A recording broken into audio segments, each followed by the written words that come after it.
에, 이제 어디까지 왔나 하면 이제 어디 할 차례예요? 복음서. 아, 이건 너무 크게 나가가지고 잘 정리가 되시는 건지 모르겠는데,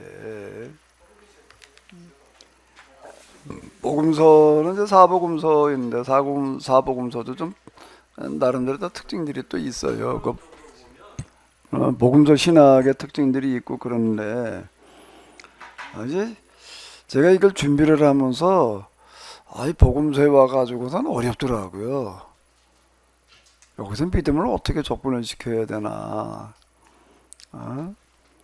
복음서는 예수님께서 이제 말씀하시는 믿음이어야 될 터인데, 예수님의 말씀들 뭐 이런 것들 행적 가운데든 믿음에다가 초점을 맞춰가지고 어떻게 이렇게 접근해 보는 게 좀 쉽지가 않은 것 같더라고요. 그러니까 여기 내가 이제 언급을 해놨어요. 예수님께서 믿음이라고 하는 부분으로 놓고 보게 되면 믿음이 적다고 책망하시는 부분이 있고, 대부분 믿음이 적은 자들아 왜 이렇게 믿음이 없느냐 말이야, 그런 얘기가 주로 많아요. 근데 그렇게 말씀하실 때 믿음이 적은 자들아라고 얘기할 땐 주로 누구에게 하신 말씀이지요? 제자들이에요. 제자들은 항상 야단 맞아. 예수님한테 제자들이 칭찬받는 이야기가 뭐 있나? 예수님께서 제자들 칭찬하신 얘기는 글쎄 거의 없는 것 같아. 뭐 있어요? 난잘 생각이 안 나더라고.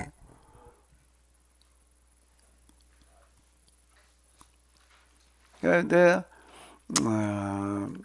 일단 우리가 이제 믿음을 우리가 가지고 있는 여기다가 제가 이제 초점을 맞춰가지고 접근을 해봤어요. 뭔가 하면 오늘 우리는 믿음 그러면 이제 뭔 믿음이 딱 고정되어져 있는가 하게 되면은 이 신칭이 믿음이에요. 구원받는 믿음인 거예요. 그래서 여기다가 좀 초점을 맞춰가지고 제가 일단 좀 접근을 해봤는데요.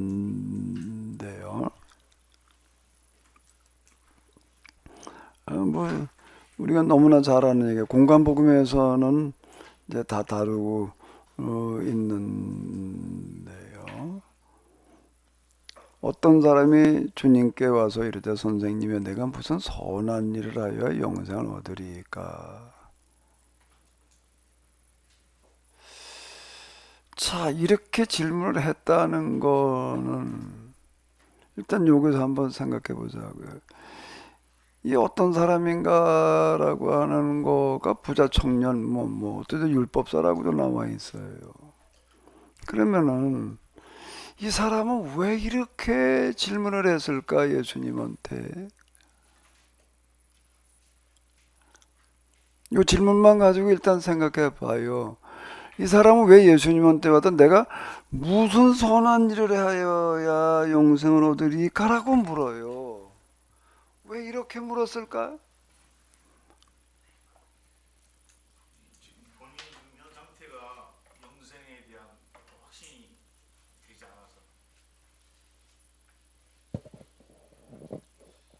않아서. 자, 다시 얘기를 해봐요. 지금 본인이 생각하기에 내가 어떤 영생의 삶을 살고 있다고 확신이 들지 않아서 이런 질문을 하지 않았을까? 근데 그건 약간 이상한 거죠. 그랬으면 뭐라고 물어야 돼? 제가 어떻게 영생을 얻으리까 그랬겠지. 여긴 뭐가 나오는 거예요? 어떻게 영생을 얻으리까가 아니라 무슨 선한 일이라고 그러고 나오는 거예요. 왜 이렇게 물을까요?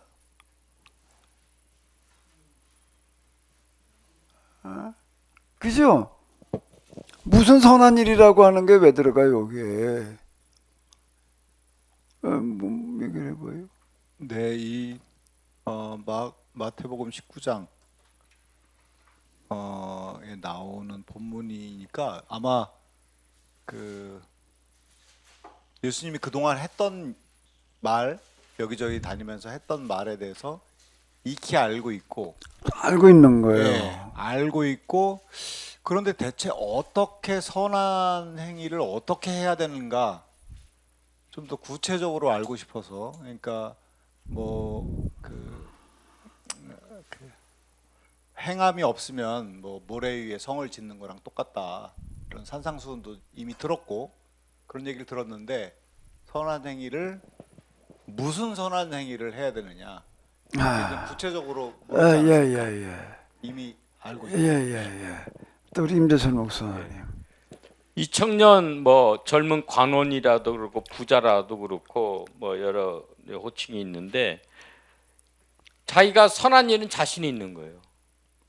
자기가 자신이 이때까지 자기가 선한 일을 해와서 선한 일로 보면은 누구보다도 자신 있고 이때까지 자기는 다 계명도 지키고 해왔다. 그러니까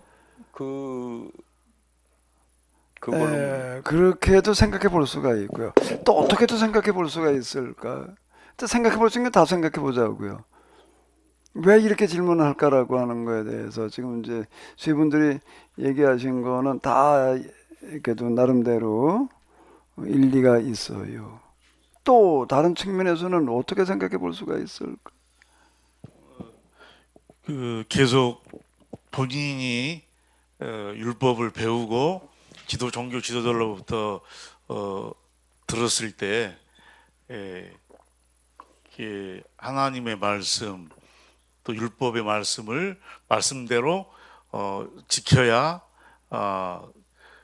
그 영생을 얻을 수 있다는 원론의 이야기는 많이 익히 알고 있고 동의가 되겠는데 어떻게 이 부분에서 좀 막힌 것 좀 막연해서 이런 질문을 하고 있는 것은 아닌가. 무슨 선한 일을 해야라고 하는 구절이 들어가 있다라고 하는 거는 이거는 내가 그거까지는 안 했는데요. 마태, 마가, 누가의 요 구절들이 조금씩 어떻게 표현되어져 있는지까지는 모르겠어요. 이제 마태복음에서는 일단 다른 구절도 그렇게 돼 있나? 좀 보면서 할까? 자꾸 시간이 간다라고 생각 들어가지고서 이제 이게 미리 찾아놓지는 않았는데요. 그럼 이제 복음서의 그 내용을 잠깐 비교를 하면서 어쨌든 생각을 해보자고요. 무엇을 하여야? 누가복음은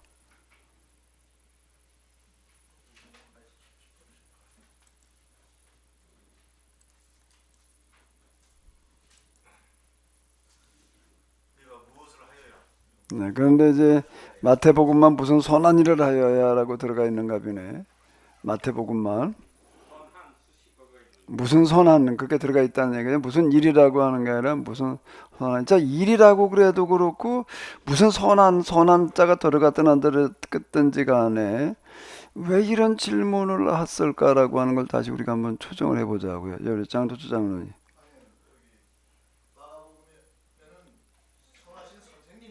예, 선하신 선생님이요. 아, 그 대신 거긴 그렇게 들어갔다고요.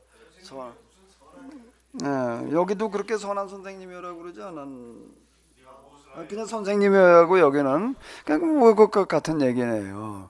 자, 그러면은 우리가 이걸 가지고 이렇게 본다라고 하게 되면은 이 사람이 이렇게 질문을 하고 있다라고 할 때 그 어떻게 구원을 어떻게 영생을 얻으리까라고 했다는 얘기는 예수님께도 주로 말씀하실 때 믿기만 하면 구원받는다라고 하는 쪽에다 맞춰서 예식을 하셨으면 이렇게 뭐 질문을 할까요? 예수님께도 구원의 문제에 대해서 많은 말씀들을 하셨을 텐데 어떻게 주로 얘기를 하셨다는 거를 이게 지금 반증하고 있는 거죠? 뭔가 어떤 일을 해야지 구원받는다고 말씀하셨다는 얘기를 반영하고 있는 거예요. 이 얘기는요. 그지요? 맞지요? 내가 너무 비약인가? 당연히 그럴 거 아니에요. 그러니까 무슨 선한 선생님이요.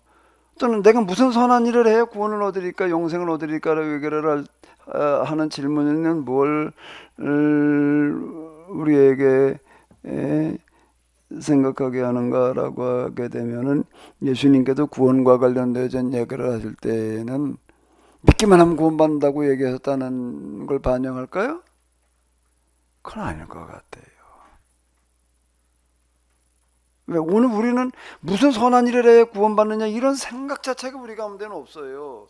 왜 뭐가 계속 회인되어 있기 때문에 행위가 아닌 믿음이라고 하는 걸 떠나고 우리가 뭘 어떻게 믿어야 되냐 이렇게 생각하지 무슨 선한 그런 우리는 그런 생각도 안 들어. 근데 이런 질문을 했다는 것 자체가 뭔가라고 하게 되면은 그냥 믿기만 하면은 행동 없이 구원받는다라고 하신 것과는 거리가 멀다는 이야기라고요. 일단 자 이렇게 한번 우리가 생각을 해보고요. 무슨 선한 일을 하여 예수님께서 이르시되 어찌하여 선한 일을 내게 묻느냐 선한 이는 오직 한 분이시니라 내가 생명에 들어가려면 뭘 지켜라 무슨 계명입니까? 뭐 살인하지 마라, 간음하지 마라, 도둑질하지 마라, 거짓 증언하지 마라, 내 부모를 공경하라, 내 이웃을 네 몸같이 사랑하라라는 말씀이었다. 자, 이 얘기를 제가 여기다 이렇게 쓴 거는 뭔가 그동안 우리는 교회당 안에서 구원에 대해서 뭐 어마어마하게 얘기를 많이 들었어요. 특히 복음 선포라고 할 때는 꼭 구원의 문제를 얘기를 구원받는 방법을 선언하는 걸 가리켜 복음 선포 복음을 증거한다. 예수님 믿어 구원받아야 했는데 이걸 가리켜서 복음 선포 그걸 얘기하는 걸 복음주의 이렇게 얘기를 하는데 십계명을 지켜야 구원받는다는 얘기는 들어본 적이 없어요.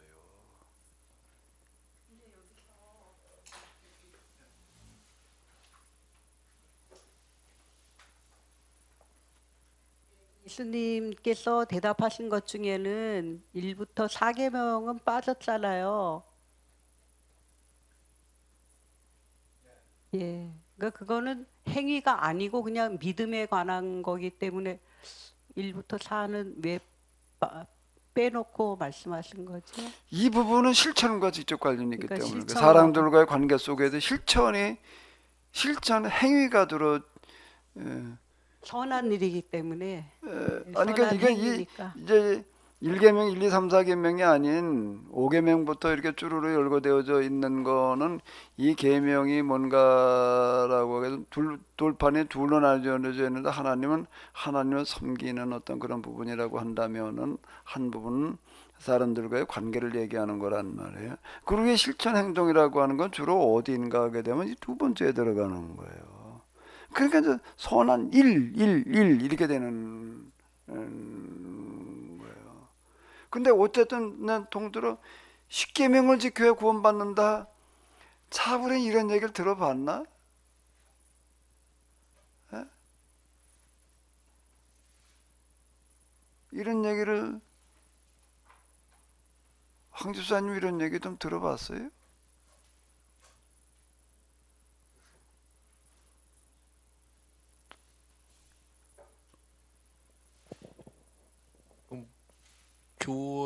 교회에서는 뭐 계명을 지켜서 구원받는다는 말은 못 들어봤고요.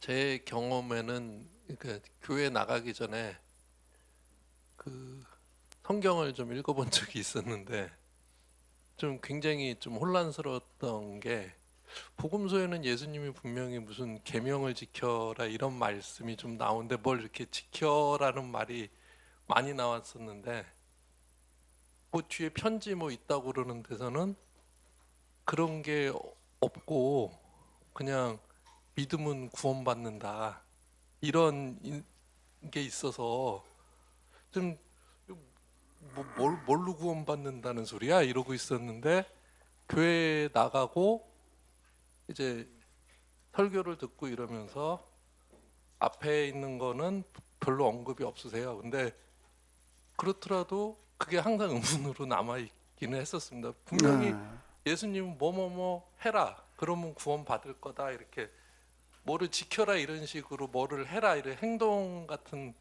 그런 언급을 많이 하셨는데 교회에서는 이렇게 뭐 목사님이나 전도사님이나 뭐 이렇게 얘기하시는 거 보면은 그게 아니라 이제 믿음은 구원받고 뭐 천국 간다 이러는데 그게 좀 이상했었어요.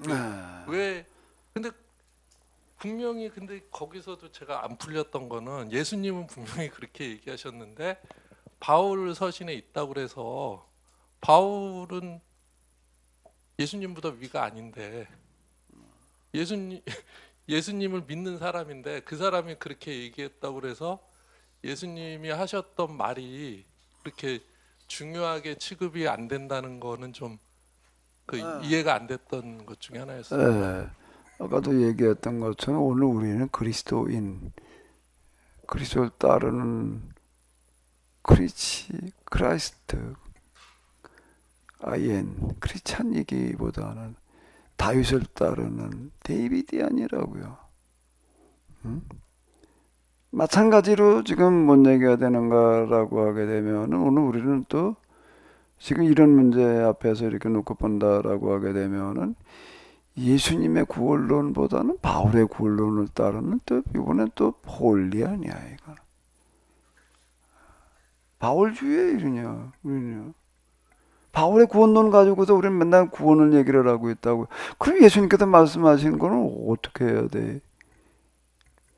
그럼 예수님께서 왜 무슨 말씀을 하셨길래 무슨 선한 일을 해야지 우리가 구원을 받습니까? 라고 이 사람이 와서 질문한 거는 예수님께서 어떤 식으로 얘기를 하셨길래 그렇게 질문을 할까?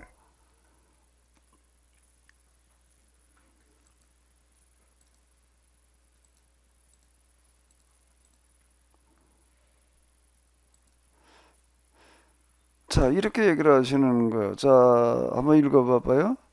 너희에게 이르노니 너희 의가 서기관과 바리새인보다 더 낫지 못하면 결단코 천국에 들어가지 못하리라. 이건 주로 마태복음에 나와요. 그 다음에 또 하나 뭐죠? 나더러 주여 주여 하는 자마다 천국에 들어갈 것이 아니요 다만 하늘에 계신 내 아버지 뜻대로 행하는 자라야 들어가리라. 그러니까 와가지고 뭐라고 물을 수밖에 없어요. 주로 예수님께서 이렇게 얘기하셨다는 거예요. 구원 문제와 관련되어져 가지고서는요. 그러니까 뭐라고 질문을 해야 돼요? 선한 선생님이요. 내가 무슨 일을 해야, 아니면 내가 무슨 선한 일을 해야 바리새인보다 더 나은 일을 해야 되니까, 하늘에 계신 내 아버지 뜻대로 행해야 된다니까 그게 악한 일은 아닐 거고, 그럼 무슨 선한 일을 해야 내가 구원을 받으리까 이렇게 질문을 하는. 그렇지 않았을까요? 예?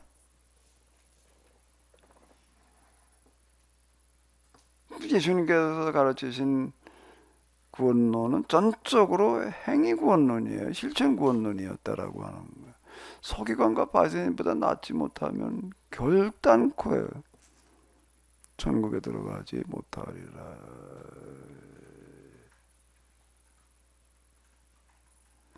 나더러 주여 주여 하는 자마다 천국에 들어가는 게 아니래. 하늘에 계신 다만 오직 하늘에 계신 내 아버지의 뜻대로 행하는 자만 들어간다는 거예요. 그렇게 또 구원을 선언하시는 구절이 하나 있어요. 오늘 이 집에 이게 오늘 이 집에요. 이 사람에게가 아니고요. 이 집에 구원이 이르렀다는 겁니다. 이 사람도 아브라함의 자손, 또 구원받은 사람은 또 아브라함의 자손이래요. 부자와 나사로의 이야기 가운데에도 구원받은 부자는 어디가 그 나사로는 어디가 있죠? 아브라함 품에 있다는 거예요. 자, 이걸 우리가 어떻게 이해를 해야지 될까? 그럼 이거 오늘 이 집에 구원이 이르렀다라고 얘기한 사람이 이 집이 누구예요? 이 사람이 누구예요? 삭개오예요. 그 삭개오가 뭘 했을 때 구원에 이르렀다라고 그러나? 예수님을 모셔다가 그냥 대접을 잘 해드렸더니 그랬나? 대접해드렸을 때는 아무에게도 안 하셨어요. 뭐라고 그랬을 때에 내 재산의 절반은 팔아서 어떡하고, 그리고 절반은 내가 그냥 노후 자금으로 쓰겠다고 그랬나? 나머지는 내가 네 걸 토색한 게 있다면 어떻게 가겠다고? 4배로 갚겠다.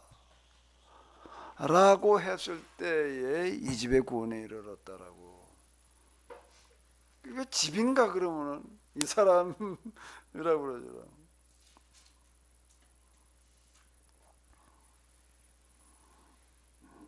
그 시대에는 개인의 의사보다는 가장의 씨족의 의사가 최종일 때예요. 예. 이 집의 구원이 이르렀다. 이 사람도 또 아브라함의 자손이라고 그러는 거예요. 그 아브라함은 우리가 앞에서 봤지요. 뭐 믿음의 뭐예요? 조상인가? 복의 근원 우리 이렇게 얘기를 하는. 이 사람도 뭐라는 거야? 아브라함과 같은 믿음을 가진 사람이라는 거예요. 그럼 예수님께서 구원을 선언하시는 사람은 아브라함과 같은 믿음을 가지는 사람이어야 된다는 거예요.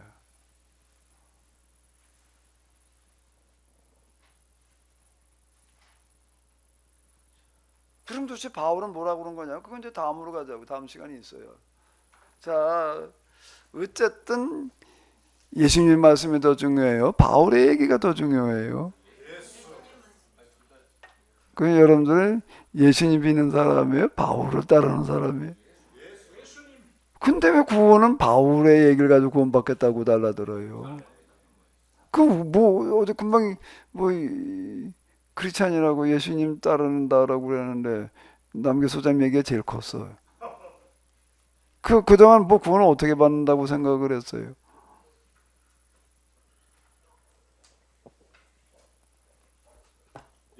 구원에 대해서는 뭐 그러니까 나이대마다 다른데 20대 때는 사형리대로 구원받는다 했었죠. 아, 나는 구원을 받았구나.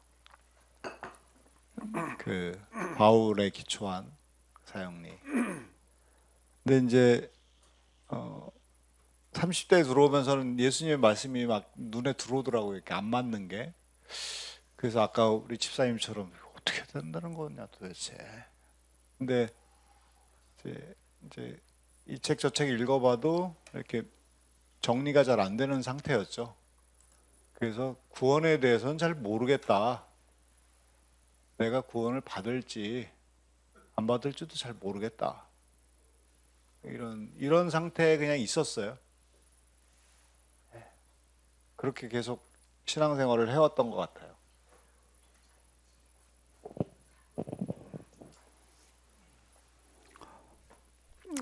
이건 사실 우리가 물을 수 있는 가장 중요한 물음 중에 하나일 것 같아요. 이 부분은요. 그동안에 우리는 바울 신앙이 기초해가지고도 자꾸 무슨 믿음으로 구원받는다 이렇게 얘기를 주로 바울 서신 빼놓고 나서는 그렇게 얘기할 수 있는 데가 없어요. 복음서에서는 그런 걸 눈 씻고 찾아봐도 없어요. 내 믿음이 너를 구원했다라고 얘기할 땐 병자로 헌태하신 얘기지. 우리가 얘기하는 영혼 구원받았다, 천국 간다는 걸 얘기하신 게 아니라고요. 자, 이 부분은 이제 우리가 어떻게 할 거에 어떻게 해결을 할 거냐? 이건 뭐 이제 예수님이냐 바울이냐 이러고 지금 물어봐야 될 판이니 이거를 이제 일단 그렇고요. 자, 이걸 어떻게 해야 되느냐라고 할 때 일단 우리가 누굴 따라야 돼요? 바울을 따라야 되나?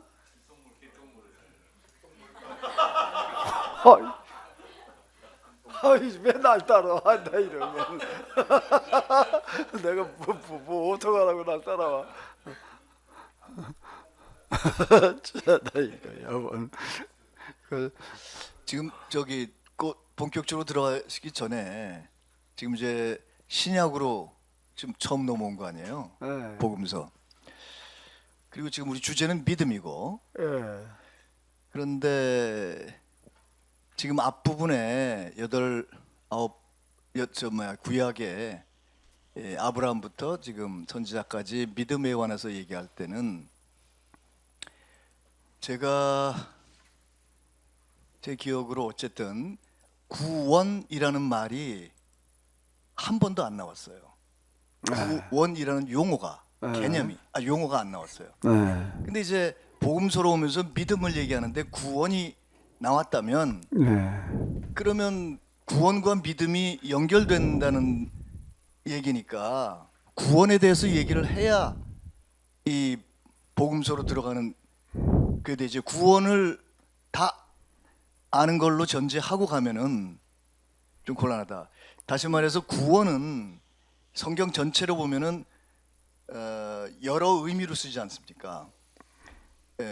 구약에서는 예를 들어서 출애굽도 구원이고 또 원수의 손에서 우리를 구해주는 것도 구원이고 포로에서 귀환하는 것도 구원이고 그리고 대부분은 그런 구원이었죠. 그렇기 때문에 구원이라는 말이 없이 믿음을 이렇게 쭉 하지 않았습니까? 그런데 죄에서 구원하는 것은 그냥 이 속죄가 워낙 중요하고 그래서 그 속죄 제사 지내던가 이런 그거는 있지만은 그것을 구원이라고 한다면은 여러 구원이라는 개념 중에 하나로 쓰이는 건데 지금 신약으로 오면서는 구원은 죄에서의 구원 플러스 영생 또는 천국에 들어가는 거 이렇게 쓰이기 때문에 네네네. 그거를 우리가 하여튼 뭐 어쨌든 그것을 좀 예예예. 하고서 넘어가야 될 것 같다는 생각이 일단 영생, 구원 이렇게 얘기를 할 때에 구약에서는요. 구약에는 제가 세미나에서는 자주 얘기했던 것처럼 내세 사상이라는 게 없어요. 구약에는 내세 사상이라는 게 언급이 없어요. 그게 등장하는 거는 포로기 귀환 이후예요. 구약 성경에서 그런 개념이 들어오는 거는요.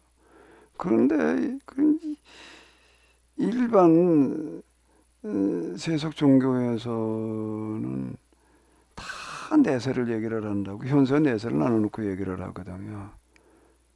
근데 구약 성경에는 내세에 대한 언급이 없다는 거예요. 이걸 어떻게 설명을 해야 될까요? 내세를 몰라서일까요? 없다고 그래서일까요? 왜 내세를 왜 얘기를 하지 않을까? 죽은 사람이나 사람이 다 똑같이 수월에 간다고 그러지. 예? 지하로 간다는 얘기예요. 수월은. 그 이제 삼층천 그러는 게 이제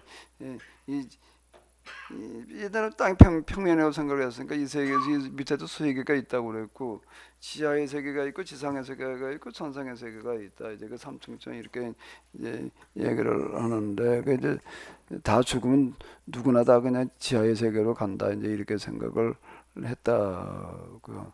내세라는 개념이 없어요. 이걸 어떻게 설명을 해야 되느냐라고 할 때 내세를 부정했다는 얘기는 언급이 없다고 침묵하고 있다고 부정했다는 거고는 얘기가 달라요. 내세가 없다 그런 얘기도 없어요. 아니 내세라는 언급 자체가 개념 자체를 사용하지를 않고 있다라고 하는 건데 이거를 어떻게 이해를 해야 되느냐? 이거 쉽지는 않더라고요. 누가 이거에 대해서 딱 와닿게 얘기하는 게 없는 것 같아요. 제가 뭐 이거저거 이차저차 다 뒤져보지는 않았으니까 그런 거 언급한 사람도 누구도 있기도 하겠지만 난 눈에 잘 안 띄더라고요. 근데 내가 이게 그 이전에는 이렇게 눈에 들어오지도 않았고 관심사가 되지도 않았는데 이제 하나님을 경험하고 난 다음에 이런 것들이 이제 눈에 띄는 거예요. 눈에 띄는 게 구약 성경에는 내세에 대한 언급이 없다라고 하는 것은 뭔가라고 하게 되면은 그게 사람들을 어떻게 하는 거예요?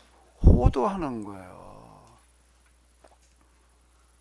왜 내세를 그렇게 자꾸 얘기를 하는가라고 하게 되면은 주로 어떤 사람들이 내세를 그렇게 자꾸 얘기를 했을까? 어떤 계층의 사람들이 이 세상에서 그냥 부경화를 누리는 사람들이 내세에 대해서 관심을 가지고 많이 말을 했을까요? 아니면 이 세상에서 그냥 지질이 못 사는 사람들일까? 어떤 사람들이 내세에 관심을 가졌을까요? 뭐 피라미드 저 중국의 그 뭐 무슨 진시황 등 이런 걸 보게 되면 이제 그런 사람 내세 관심을 가졌겠지라고도 이렇게 생각이 되지만은요. 내세를 많이 언급하고 그러는 사람들은 뭐를 얘기하기 위해서 내세를 말하는 거죠? 백성들을 다스리는 차원인 거예요. 지금 내가 여기서 이렇게 태어나서 이렇게 노예계층으로 살아야 되는 거는 뭐라는 거예요? 팔자라는 거예요. 운명이라는 거예요. 억울하죠. 근데 그건 어떻다는 거예요? 어디 가도 해결된다는 거야? 내세라고 끌고 내세를 남겨가는 거예요. 그리고 내세는 영원한 세상이야. 여기는 잠깐이야. 이렇게 얘기를 하는 거예요.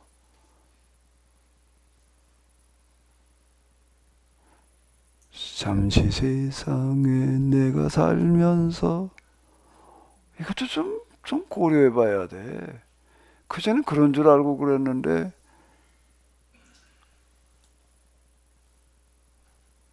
참 거슬리는 구절들이 너무 많아. 부유영화를 누리는 사람은 이 세상의 삶이 잠시라고 느껴질지 모르지만은 이거 밑바닥으로 살아가는 사람은 그게 잠시에 그게? 예?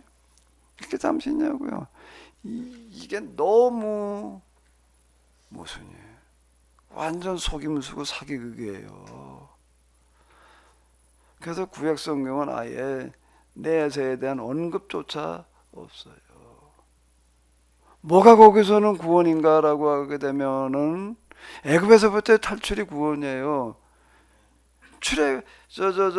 포로로부터 교환이 구원이라고 얘기를 하는 거예요. 그럼 뭘 말하는 거죠? 이 세상에 여기가 뭐라는 얘기예요. 이언론이 아니에요. 내세된 언급이 없다는 얘기는 1언론, 2언론 이렇게 얘기를 했는데 여기는 뭔가 하면 죽은 다음에 세상이 따로 있는 게 아닌 거예요. 어디예요? 여기야, 여기. 하나 내세가 저기 어디 있는 게 아니에요. 어디 있는 거예요? 여기 이 속에 지금 들어있다는 거예요. 여기서 출애굽시키는 거가 구원 활동이지. 난 이 얘기가 맞는 것 같아. 죽은 다음에 어디 저 세상 간다고 그러지 말고 저 세상 어딜 가? 여기 어디 저기 어디 하늘에 어디 있는 게 아니에요. 그래서 뭐 최초의 우주 비행사가 뭐 우주에 가가지고 뭘 보고 왔냐 그랬더니 천국을 찾아봤대. 저기 천국에 있다고 그래가지고 우주선 타고 올라가서 뭐 찾아봤대 천국을. 그래서 어떻다? 가보니까 없더라. 천국 있다는 건 거짓말이다. 우리가 알잖아요. 어? 천국 저기 올라가보니까 거기 천국이 어디 있나?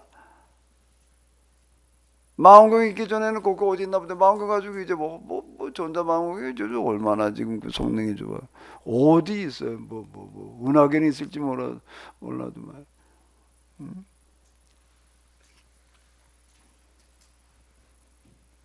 성경에는 구원이라고 하는 개념이 어디 가는 게 아니라 현실의 문제를 해결하는 걸 구원 활동이라고 이렇게 보는 거예요. 그럼 신약으로 넘어가가지고서는요. 그 영생이라고 그러니까 천국이라고 그러니까 이게 또 이제 또 어디 저 세상 얘기하는 것처럼 이렇게 또 자칫 오해할 수가 있어요. 천국이 어디 있다. 그런데 천국을 얘기를 한다고요. 그런데 천국에 뭐 어떤 천국을 얘기를 하나? 죽은 다음에 가는 천국에 하나님 나라가 이 땅에 임하는 천국이에요. 하나님 나라가 이 땅에 임하는 천국을 얘기를 한다고. 그러니까 구약과 다른 걸 얘기를 하는 건 아니에요. 하나님 나라가 이 땅에 임한다. 이 땅에 하나님 나라가 실현하는 게 그게 구원 활동이라는 거예요. 그걸 구원받았다고 이렇게 봐야지 될 거 같아요. 이 부분은요.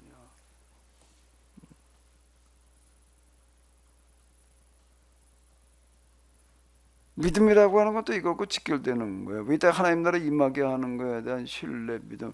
그 불가능을 이제 바꿔가는 어떤 이런 작업들이잖아요. 불가능해 보이는 현실을 뒤바꿔가는 어떤 이런 부분들이거든요. 자, 그러면 구원이라고 하는 거가 조금 정리가 된 건가요? 예? 이렇게 봐야 될 것 같아요. 그 부분은요. 그러니까 천국은 어디 저기 있는 게 아니에요. 그러니까 우리가 지금 여기서 죽었다고 해가지고도 예수 믿고 천국 가는 게 아니에요. 자꾸 우리 장례식에 가보게 되면 맨날 그렇게 얘기를 해요. 그 장례식 노래도 다 바꿔야 돼 이게. 그죠? 아주 믿음 좋은 사람들은 천국 환송 예배 드리고 있다고. 예, 말씀하세요. 네, 목사님. 그러면은 예수님이 십자가에서 못 박혀 죽으실 때 우측에 있던 그 강도에게 하셨던 말씀이 예. 예. 그 뭐라고 예. 하셨죠? 하나님 나라를 말씀하시면서 낙원에 이르리라고 예, 내가 말씀하셨는데 오늘 나와 함께 예, 낙원에 이르리라. 그건 그 천국하고는 부분은 다른 개념이에요.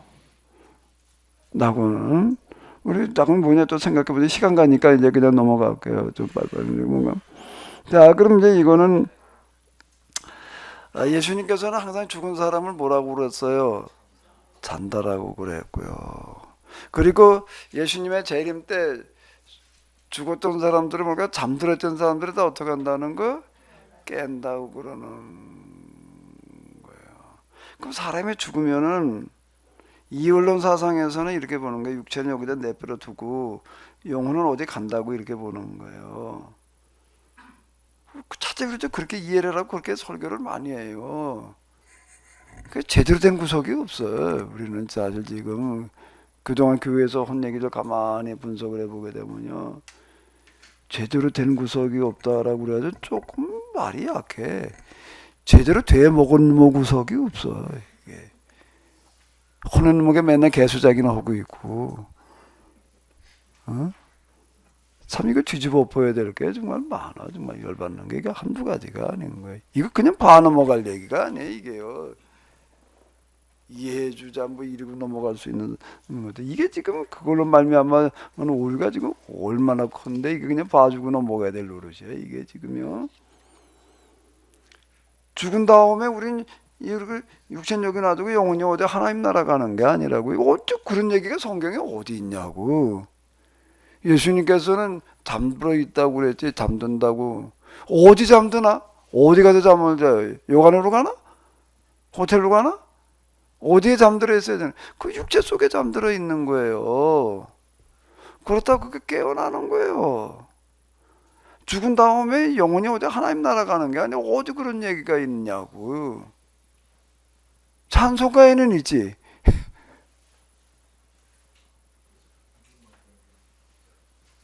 찬송가에는 그런 찬송가가 있지 성경에는 어디 있냐고 이게요. 이게 그냥 내 세상을 가지고 얘기를 하는 거예요. 지금 세속의 내 세상을 가지고 이게 지금 얘기를 하는 거죠. 죽은 다음에 어디 가는 게 아니에요. 영혼이 이거는 육체와 영혼은 분리시키는 게 아니에요. 뭐 이분법이냐 삼분법이냐 이렇게 얘기를 하는데 영혼 육이 맞아요, 영혼이 맞아요. 영과 육이 이 사람이 영과 육으로 되는 게 영혼과 혼과 육으로 되어 있는 거예요. 그러는 건 이 질문 자체가 잘못된 거예요. 이게 어디 영과 육으로 구분되나? 이게 영이 육이고 육이 영과 하나지. 예? 어떻게 구분이 되냐고. 이게 그 영육, 뭐 2분설, 3분설 이렇게 우리는 이제 자꾸 얘기를 하고 그런 것들도 다 이제 다 정신 나간 얘기가 되는 거고. 이게 온전한 정신으로 하는 놈의 얘기가 없는 것 같아. 가만히 따져보면. 다 정신 나간 사람들의 뭔 소리야? 햇소리야 이게. 뭐 정신 안 나간 소리 좀 한번 해봐 어디. 궁금함인데요. 내세 신앙은 목사님 말씀에 공감하고 저도 여기 와서 이제 그렇게 정신 제대로 잡으려고 하는 것 같고요. 근데 이제 신약에서는 새 하늘 새 땅 새 예루살렘을 이야기를 하잖아요. 그러니까 예수님이 임하셔서 이루실 완성될 하나님의 나라. 예, 그것에 준하는 구약에서는 그러면 어떻게 그거에 준하는 것들을 설명할 수가 있을까요? 구약에서는 새하늘과 새 땅, 글쎄 그런 개념으로 이제 찾아보기가 있나? 그건 아예 관심의 대상이 아니에요.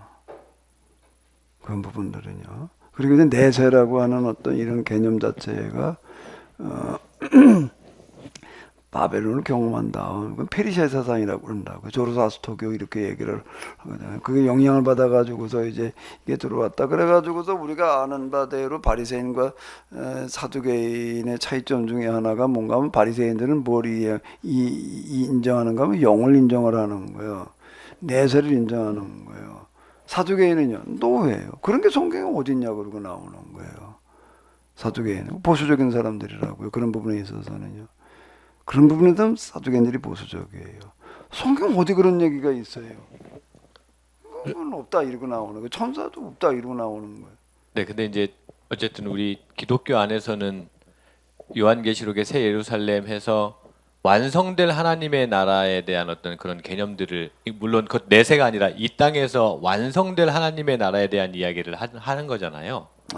네, 그게 혹시 구약에서는 말씀하신 것처럼 아예 배제된 것인지 아예 없는 것인지. 언급이 없는 거지. 언급이 없다고 해가지고 부정한다는 얘기는 아니라는 거예요. 그러면 구약에서는 완성될 하나님의 나라의 개념은 없는 것으로. 글쎄 그거는 참 약간 좀 이제 쉽지 않은 얘기인 것 같은데 그런 게 없다 이렇게 얘기를 하기는 어려운 거. 이제 어떻게 보느냐의 차이일 뿐이지 어떻게 볼 거냐는 거에 초점일 것 같아요. 근데 이제 일단 이런 믿음이니까 주제가 너무 그쪽으로 가지 말고 시간은 제한되게 말씀하세요. 믿음 쪽으로다가. 아닙니다. 그건 좀 이따 말씀드리겠습니다. 아니 왜냐면은 아까 말씀하신 중에 사후에 그런 건 없다고 그러셨는데 오늘 말씀 중에 그 어젠가 거지 나사로랑 그 부자 얘기 하셨을 때가 좀 떠올라서 그거는 어떻게 되나 싶어서요. 금방 이제 조금 아까 얘기한 이제 낙원이라고 질문하셨잖아요. 그게 안 나왔는데 그 낙원이라고 하는 그런 상태라고 하는 어떤 이런 부분들은 뭔가라고 하게 되면 그거는 어느 상태를 말하는 거죠? 천국을 얘기하는 게 아니에요. 뭘 낙원이라고 얘기를 하는 거죠? 그 언어도 달라요. 그리스도 안에서 잠들어 있는 상태를 낙원이라고 이렇게 봐야지 될 것 같아요. 그러니까 나사로의 얘기 가운데에서 얘기하는 거는 그건 죽은 다음에 지옥과 천당에 나눠진다는 걸 말하는 거지. 내세를 얘기하는 거하고는 다른 쪽 얘기라고 봐야 될 것 같아요. 그 얘기 그거 가지고도 여기 이제 천국이라고 나와 있지도 않아. 아브라함 품이라고 그랬지. 그죠? 아브라함의 자손이다 이렇게 얘기를 하고 있는 거지. 천국을 언급하지만은 죽어서 가는 천국이 아니라 임하는 천국인 거예요. 이거는요. 그러니까 천국이 여기에 따로 있는 그게 그래 일원론이라고 그러는 거예요. 예. 하나로 보는 어떤 이런 거다라고 하는 건데 그런데 이제 이게 지금 우리에게 관심사가 되는 게 믿음이라고 이렇게 얘기를 할 때는 구원받는 방법이 믿음이라고 이제 하도 얘기를 들어놔가지고 그걸 가지고 우리가 좀 생각을 해봐야지 될 것 같은데 예수님의 말씀에서는 구원받는 방법이 믿음이라고 얘기하는 거는 없다는 거예요.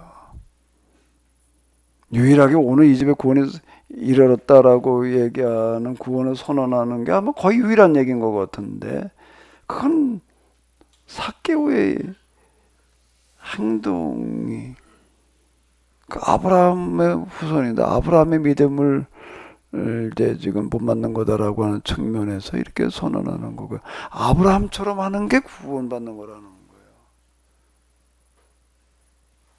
그럼 확실해요 이거는요. 오늘 우리가 그렇게 생각하지 않았을 뿐이지. 그럼 오늘 우리가 가지고 있는 구원론은 그건 거짓부렁이야.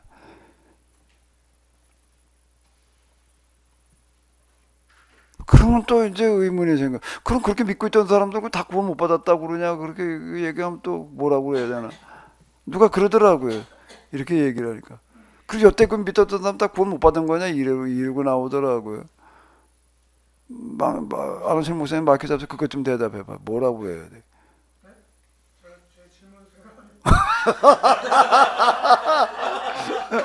아, 나 그거 얘기하려고 지금 마이크 잡은 거 아니야? 이름만 대도 다 알만한 그 목사님, 그리고 굉장히 좋은 일도 많이 하시고 목사님과 필적할 만한 그런 영당의 깊은 단계까지 가신 것 같이 그런 간증들도 많이 하시는 목사님이 요 근래에 천국을 경험하고 와서 천국에 대해서 내세 천국에 대해서 보고 와서 천국과 지옥에 대한 설교를 하시더라고요. 그래서 그것도 그런 마귀한테 완전히 씌운 것인가?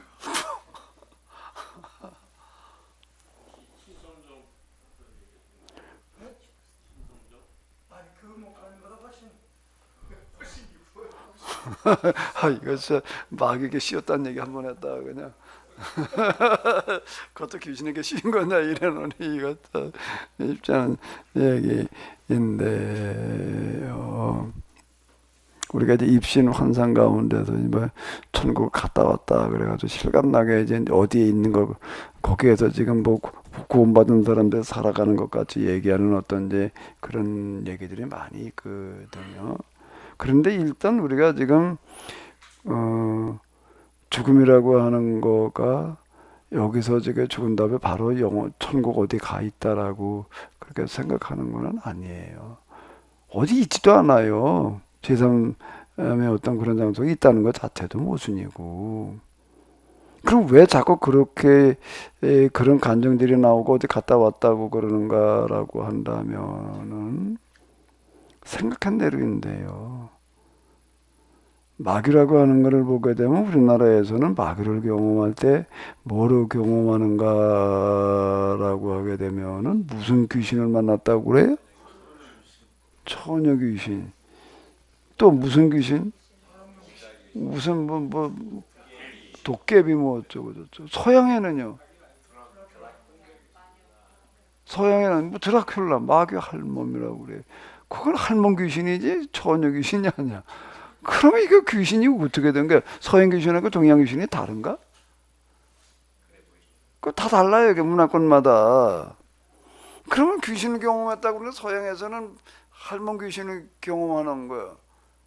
우리나라에서는 또 나는 마귀를 경험했는데 내가 경험한 마귀는 처녀 귀신은 없더라고.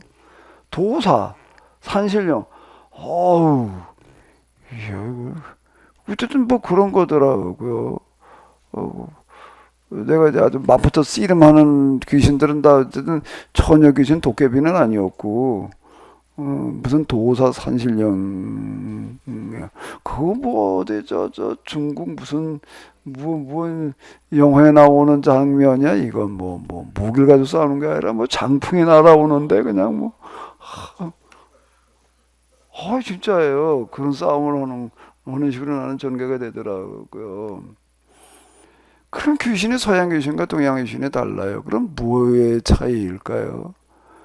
문화 속에서 전달된 인식의 차이. 귀신은 그렇게 생각하니까 이건 그렇게 경험되어지는 거예요.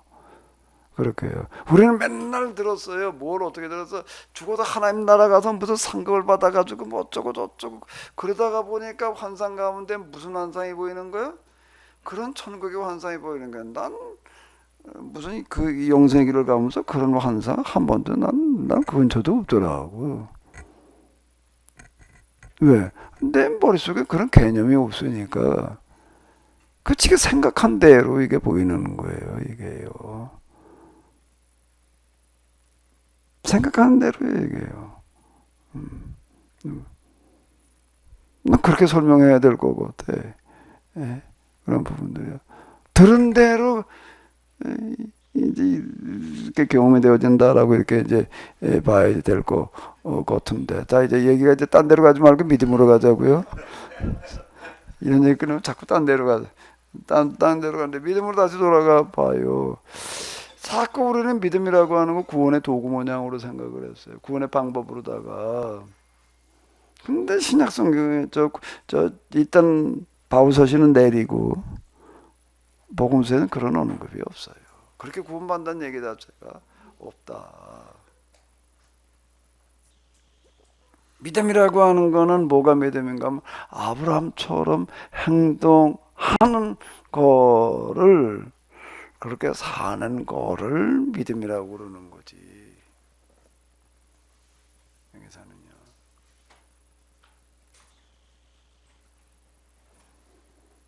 그럼 이제 믿음이 크다는 얘기가 나와요. 이제 아브라함처럼 사는 거, 뭐 행동하는 거라고 이렇게 얘기를 할 때에, 자, 믿음이 적다고 그래요. 맨날요.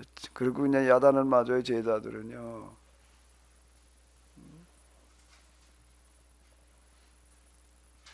근데 믿음이 크다고 그러는 사람이 있어요. 아까 누구라고 그랬지? 가나안 여인. 가나안 여인이 뭐예요? 가나안 여인의 이야기 우리가 알잖아요. 자, 이거는 조금 한번은 본문을 볼까요? 가나안 여인의 얘기가 어디 나오나? 일단 이것도 마태복음인 것 같아. 마태복음으로다가 몇 장이죠? 15장인 것 같은데.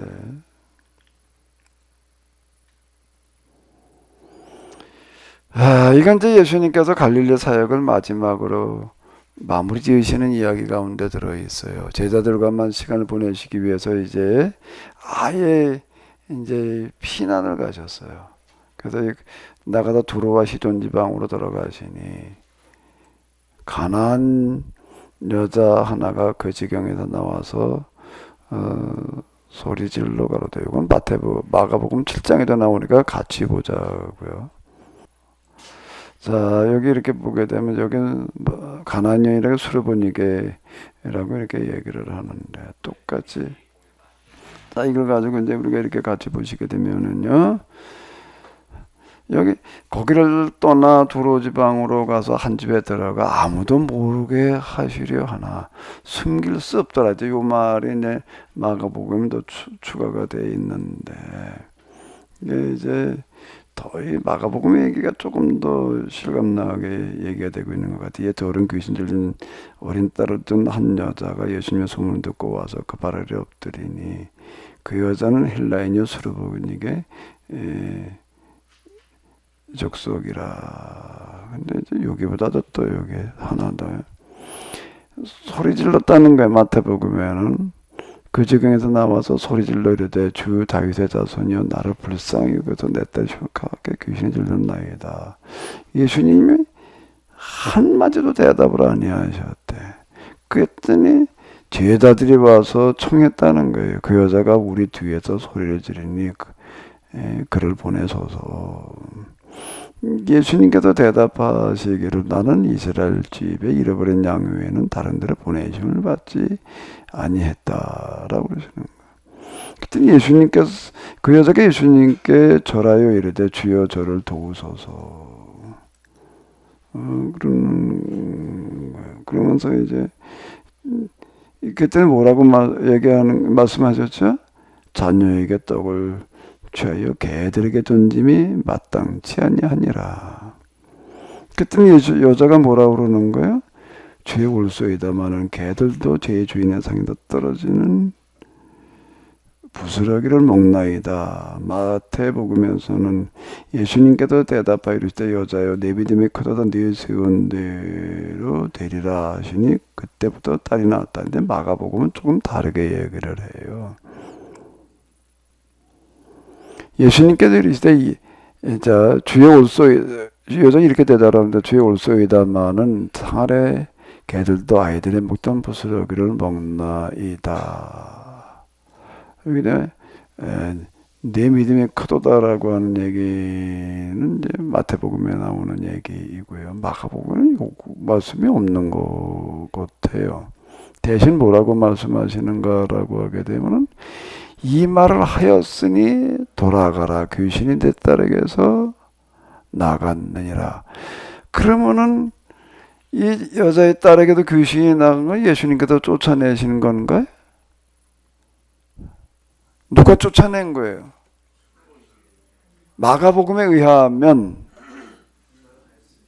여기 마태복음은 내 믿음이 크다. 내 소원대로 되리라 이렇게 얘기를 해서 이제 여자의 믿음대로 됐다는 얘기고, 근데 믿음대로라는 그런 얘기가 마가복음에서는 조금 더 세밀하게 다른 각도에서 얘기를 하는데 뭐라고 말씀을 하시는가 하면 내가 이 말을 했으니 귀신이 나갔다는 거야, 딸에게서. 무슨 말을 했기 때문에? 올소이다마는 뭐라고 그랬을 때 뭐가 옳다고 그런 거예요? 자녀의 떡을 줘요 개들에게 던짐이 마땅치 아니하니라. 주의 올소이다마는 상하의 개들도 아이들이 먹던 부수의 목나이다 이렇게 얘기를 했더니 그 말 때문에 귀신이 나갔다.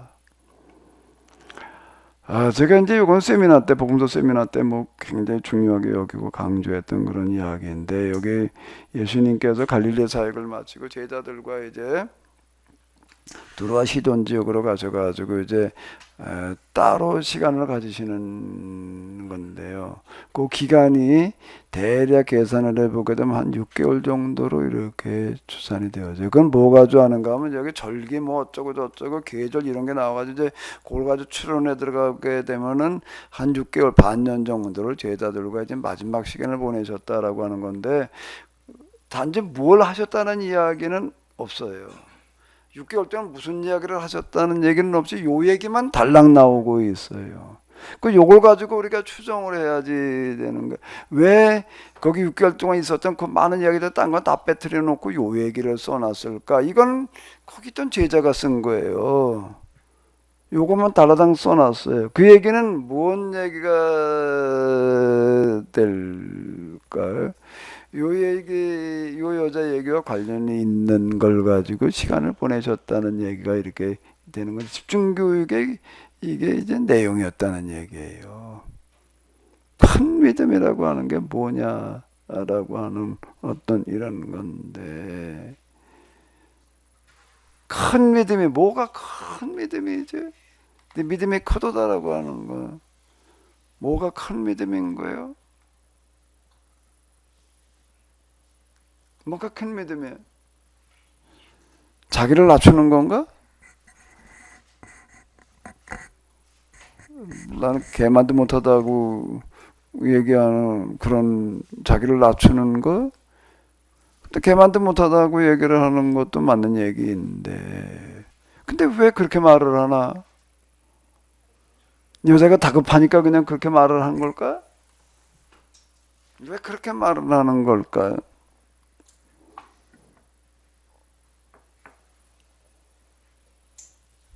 뭐가 믿음이 큰 거지요? 하나님은 이스라엘 안에서만 계시는 분이 아니라 그 너머에도 역사하시는 분이다라는 인정과 고백, 그것이 큰 믿음 아닐까요? 예, 여러 가지로 생각할 수가 있어요.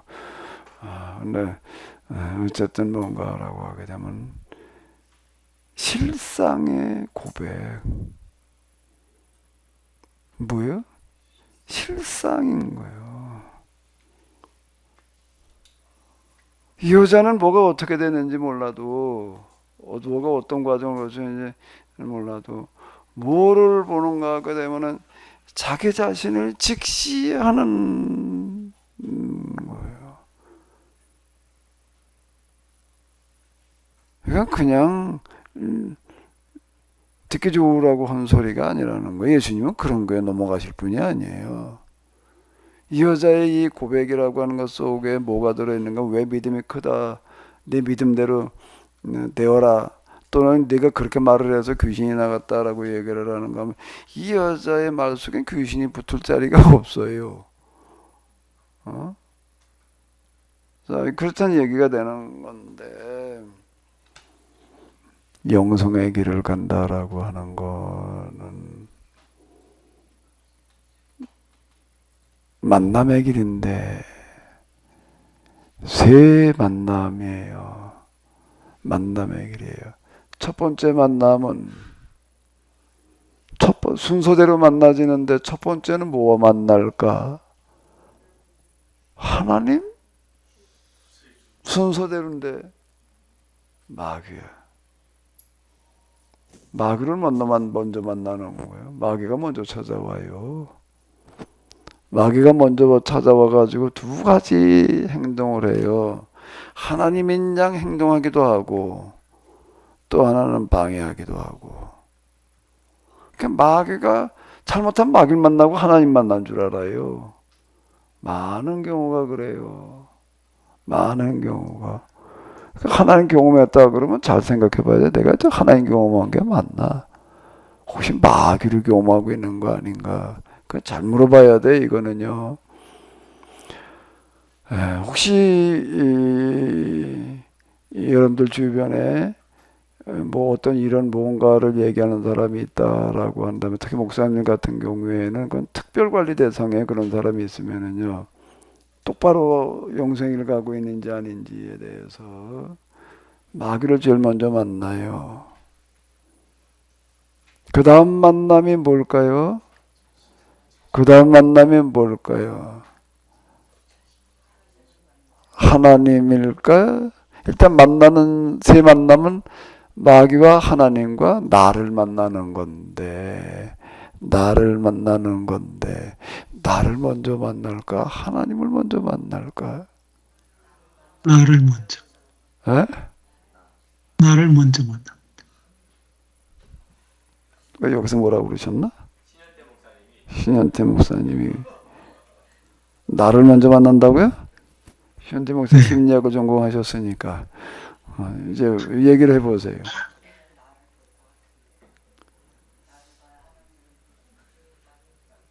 자신을 제대로 알아야 마귀도 보이고 하나님도 보이고 성경도 보이지 않겠습니까? 그러니까 뭐 딱 이거다 저거다 얘기하기가 쉽지를 않은데, 저 사진 같은 경우 이렇게 돌이켜 보게 되면은 하나님인 것 같아요. 왜 그런가라고 하게 되면 순서가 일단 마귀를 먼저 만나는 건 맞아. 이거는요, 꼭 마귀가 먼저 와서 설쳐요. 요걸 잘 넘어서야 되는데, 그 다음에 하나님을 만나게 되는데, 하나님을 만나는 만남은 뭔가 하게 되면은 거울이야. 거울이에요. 그 하나님이라는 거울 속에 뭐가 비추어질까? 나의 뭐가, 이거? 아니, 내 내면이 비추어져요. 내 내면이 비추어져서 비로소 나를 보게 되더라고요. 근데 이게 이제 이거 제가 이제 서로 이제 비례해서 간다. 마귀를 만나는 만큼 하나님을 만나고 하나님 만나는 만큼 나를 만난다. 서로 이건 비례 관계에 있다. 뭐 제가 이제 함수 관계 뭐 이렇게 이제 얘기를 하고 이제 그러는데요. 내가 나를 아는 것 같지만 내가 나를 제일 모르는 것 같아. 내가 알고 있는 나는 나의 실상이 아닌 왜곡된 나야.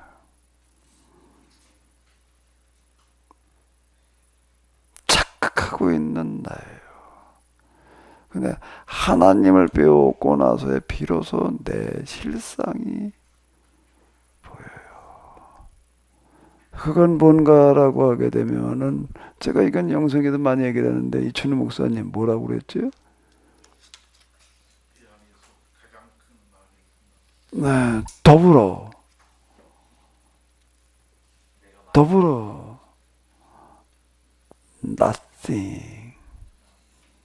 nothing인 거예요.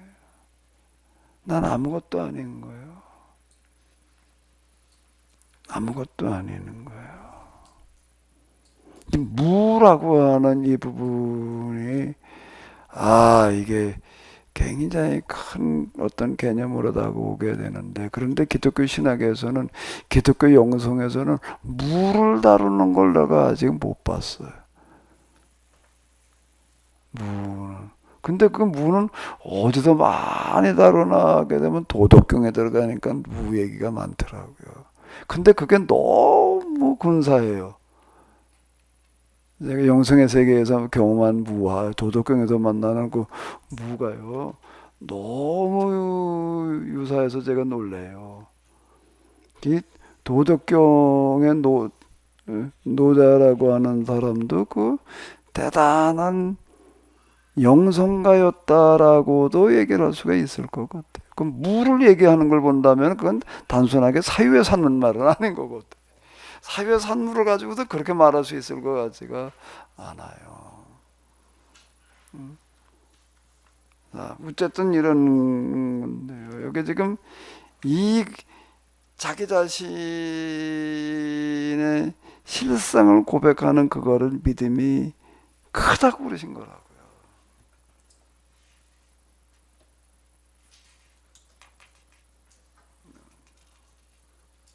자, 그 다음에 또 한 사람 있죠?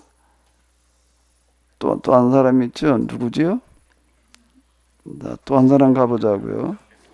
백부장인데, 백부장 얘기는 마태복음 또 8장에 나오죠? 네, 거기 써놨잖아요. 누가복음 몇 장이라고요? 7장 1절에서 10절. 우리는 누가복음이네, 여기는. 자, 이제 뭐 때문에 믿음이 크다고 그러셨는지를 또 한번 잘 보자고요. 뭐라고 그랬더니 이번에는 뭐라고 그러는가 하면 예수님께서 들으시고 놀라셨다는 거예요.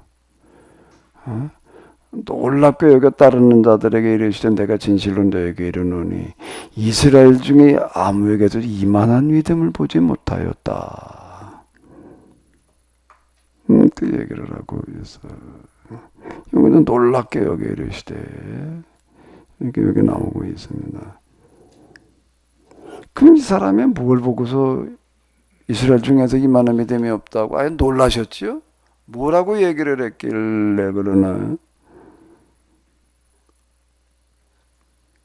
뭐라고 얘기를 했기 때문에 그러나요? 앞에서 얘기 믿음이 크다 그러고 여자하고 비교해 보면은 뭐 때문에 그랬을까요? 무슨 고백 때문에 그러신 거죠? 주여 내 집에 들어오심을 나는 어떻게 하겠다는 거예요? 감당하지 못하겠사오니 다만 말씀으로만 하옵소서. 그러면 내 하인이 낫겠나이다. 지금 여기 마태복음에서 보게 되면 한 백부장이 나와서 얘기를 했다고 그러는데 누가복음에 의하게 되면은 백부장이 직접 오지를 않아요. 유대인, 이 백부장이 유대인 장로 몇 사람을 예수님께 대신 보내요. 대신 보내. 직접 온 게 아니에요. 그 종을 구해달라고 대신 보내는 거예요. 그 장로들이 와서 간절히 구했대. 로마인 백부장은 이지방인이에요. 뭐라고 그랬나 하면 이 일을 하시는 것이 이 사람에게는 합당하니다. 이건 꼭 들어주셔야 되겠습니다. 그가 우리 민족을 사랑하고 또한 우리를 위하여 회당을 지었나이다. 이렇게 얘기를 하고 있어요. 이건 마태복음은 그런 얘기가 없어. 그래서 예수님께서 가시는 거예요. 갔더니 이번엔 또 그 소식을 이제 아마 미리 예수님 가신다라고 전가를 보낸 것 같아. 빨리 가서 좀 준비하라고 그래라. 그랬더니 또 사람을 보냈어. 백부장이 또 직접 온 것도 아니야. 벗들을 보내서 주여 수고하지 마시옵소서. 내 집에 들어오시면 나는 감당하지 못하겠나이다. 그러므로 내가 주께 나아가기도 감당하지 못하겠나이다 못할 줄을 알았나이다. 말씀만 하사 내 아이 낫게 하소서 이렇게 얘기를 했다는 겁니다. 뭘 얘기한 거죠? 무슨 얘기를 하는 거예요? 이 사람은 로마인 백부장으로 유대인에게 와 있으면서 뭐를 정말 존중하는 거예요?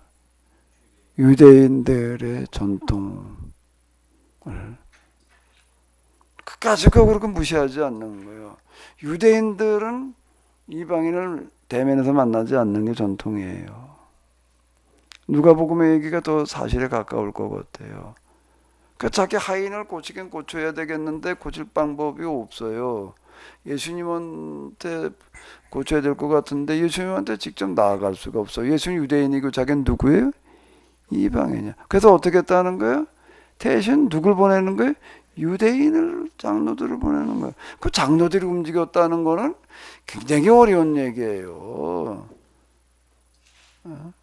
이 사람은 이제 회당도 지었다는 얘기를 들어보니까 누구일까? 우리가 사도행전을 만나는 경건한 사람인 거예요. 우리 민족으로 살아라고 이렇게 얘기를 하고 있는 걸 이렇게 보게 되면은, 이 사람은 예수님을 직접 만나러 나가기 싫어서가 아니라 예수님 유대인이고 난 이방인인데 이게 결례라고 이렇게 생각을 해가지고 내가 나갈 수 없음을 알았습니다. 그러니까 또 집에 오시겠다고 그러니까는 유대인들은 이방인의 집에 안 가거든요. 그러니까 제 집에 오심을 나는 감당하지 못하겠습니다는 얘기는 그 얘기인데 저는 이방인인데 어떻게 유대인이 예수님께서 집에 오시겠습니까? 그건 저는 도무지 있을 수 없는 일입니다. 그래서 뭐라고? 그냥 말씀으로만 하십시오. 나도 내 밑에 백부장이니까 부하가 몇 명이야? 이렇게 하면 이렇게 저렇게 하면 저렇게 하는데 말씀만 하십시오. 그러면 해안이 낫겠습니다. 이렇게 얘기를 했을 때에 놀라셨다는 거예요. 그게 큰 믿음 정도가 아니라 놀라시는 믿음인 거예요. 예수님께서는 믿음을 보고 놀라신 경우도 있어요. 맨날 제자들은 그냥 믿음이 없다고 그냥 믿음이 적은 자들하고 야단만 치셨는데 이스라엘이 이만한 믿음을 못 받았다고 이렇게 얘기를 하십니다. 그럼 이 믿음이 뭐? 예수님께서 말씀하시는 믿음은 어떤 믿음이죠? 가나안 여인과 같은 믿음. 누구와 같은 믿음? 이 백부장에게 하시는 말씀과 같은 믿음이 예수님께서 말씀하시는 믿음이라는 거예요. 그 믿음이 구원받는 믿음이에요.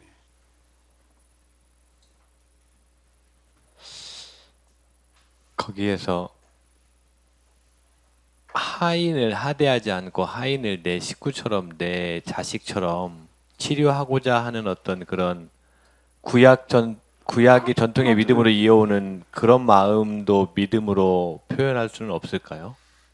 그것도 지금 제가 설명은 안 했지만, 그 당시 어떤 주인이 저 집 노예를 고치겠다고 이렇게 돌아댕겨요. 이건 재산 중에 하나일 뿐이에요. 근데 이 사람은 자기 집에 있는 하인을 절대 그렇게 생각하지 않았다는 거예요. 제 식구처럼 생각을 했다는 얘기예요. 에? 그러니까 이걸 보고 놀라시는 거예요. 다 보서 그러는 거예요, 이게요. 유대인들의 그런 걸 무시하지 않고 그러는 어떤 이런 것들도 그렇고요. 그 유대인들이 지키는 어떤 그런 거라고 하는 거가 정말 기분 나쁜 거예요. 이방인 입장에서 놓고 볼 때는 저희들은 그냥 부정하게 생각을 해가지고 만나지도 않고 그러려고 그러지 말이야. 길바닥에서도 마주치질 않으려고 그러는 거예요. 대화도 안 하려고 그러지. 이방인의 집에는 아예 이방인의 집으로 어떻게 부정하는 놈, 부정 탄다고 그러고 나오니 이게, 예? 들어오지도 못하게 아주 오지도 않지. 얼마나 기분 나빠요, 이거를요. 근데 그 사람은 이렇게 받아들이지를 않아요. 그걸 어떻게 하는 게 존중하는 거예요. 예?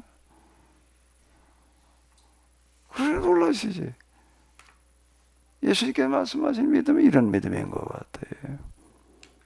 믿음으로 구원받는다면 이런 믿음으로 구원받는다고 그래야지 얘기가 맞는 거지요.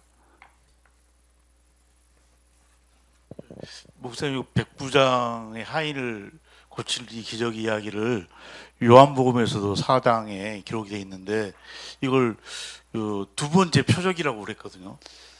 요한복음에서 표적이라고 두 번. 이거고 같은 얘기인데 약간 좀 이제 약간 이제 백부장이면 백부장인데 비슷한 것 같기도 하긴 하지만은 글쎄 좀 똑같은 얘기인데 다른 얘기인데 잘 좀 모호한 것 같더라고요. 끝까지 연결돼 가지고 보긴 좀 그런데 일단 저 둘만 가지고서 이제 우리 보자 그 둘만 가지고 이렇게 본다라고 하게 되면은 예수님께서 말씀하시는 믿음이라는 게 뭔가라고 하는 거가 여기 있지 않을까.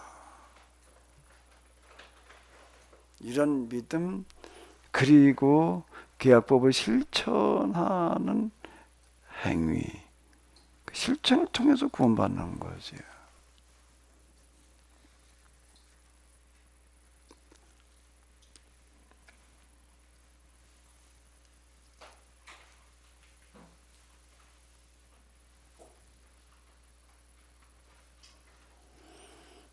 자, 요 결과에서 좀 뭐 하실 말씀 있으면 하세요.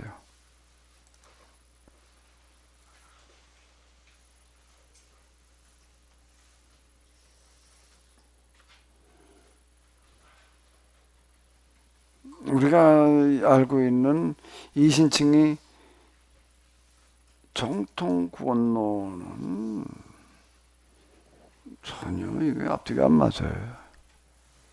완전 잘못된 교리야. 당장 집어쳐야 돼 이거는. 그 어떻게 큰 믿음, 정말 이만한 믿음을 보지 못했다 하고 놀란 그 믿음, 얘가 둘 다 이방인이에요. 왜 그럴? 뭐 아유. 특별한 우연일까요? 아니면 그래요. 이스라엘 중에는 없는 거예요.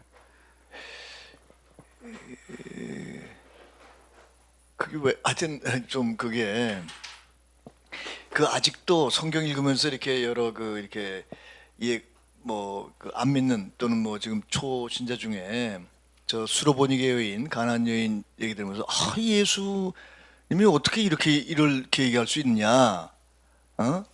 그 이스라엘의 잃어버린 양들에게만 이렇게 뭐 전하러 그 구원을 왔다 뭐 이렇게 얘기를 하고 그게 해결이 안 된 상태로 이렇게 질문하고 뭐 이렇게 하는 분들이 많이 있거든요. 근데 이 예수님의 그 두로와 시론 그 마지막 그 제자들 집중교육 여행도 그렇고 이 백부장 이런 거 큰 믿음 이런 거 보면은 너무 다른 것 같아요. 이제 뭐 시간이 조금 남았으니까 다시 묻는다면은 예수님께서는 갈릴리 사역을 마치시면서 제자들을 데리고 두로와 시돈 지역으로 가셨어요. 가실 수 있는 데가 거기 아니고도 다른 데도 있었을 텐데 왜 두로와 시돈으로 가셨을까? 거기서 숨어 지내려고 그랬는데 들통이 났다 이렇게 기록이 되어져 있는데 그런데 제자들은 그 6개월 정도의 시간을 보낸 그 많은 이야기들 가운데 요 이야기만 딱 기록을 해놨어. 그러면 뭘 얘기하는 거죠? 예수님께서는 왜 제자들을 데리고 마지막 시간을 보내는 거를 두로와 시돈 지역으로 가셨는가라고 묻는다면 그것도 물으면 될지는 모르겠는데 예수님께 아무 생각 없이 그냥 가셨을까? 왜 가셨을까? 무엇 때문에? 이 여자를 만나러 가시는 거야.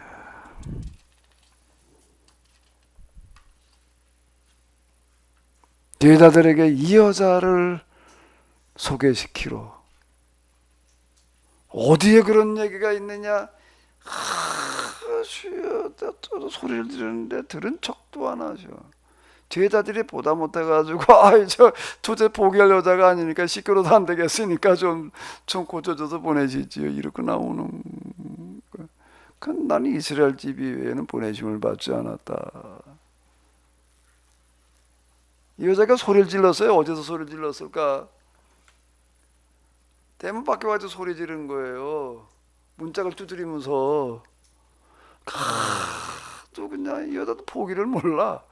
끝까지 그렇게 해서 제자들이 그냥 견디다 못해가지고 와가지고 예수님 좀 어떻게 손 좀 써주시지요. 그 다음에 얘기가 없어요. 이 여자가 들어왔대. 예수님한테 와가지고 엎드려가지고 얘기를 해요. 어떻게 들어왔을까? 두 가지가 가능해. 하나는 담을 넘어왔든지 하나는 제자들에게 설교문을 문을 열어줬든지 어느 쪽이 더 가까울까? 근데 제자들에게서 문을 열어줬을 것 같지는 않아. 왜 선생님 뭐라고 말씀해요? 아직 일침을 오셔서 나 이스라엘 집 외에는 보내줌을 받지 않았지. 이방인은 관심의 대상이 아니다 그래 놨는데 거기에다 문을 열어줬을 리는 없다고요. 그럼 이건 담 넘어왔다는 얘기가 되는 거야.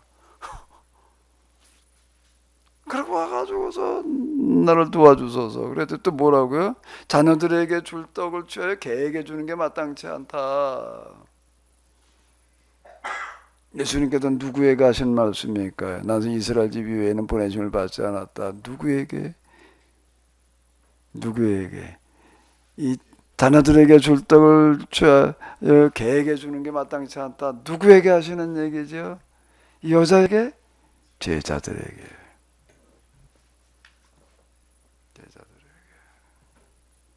제자들 들으라고 하시는 얘기예요.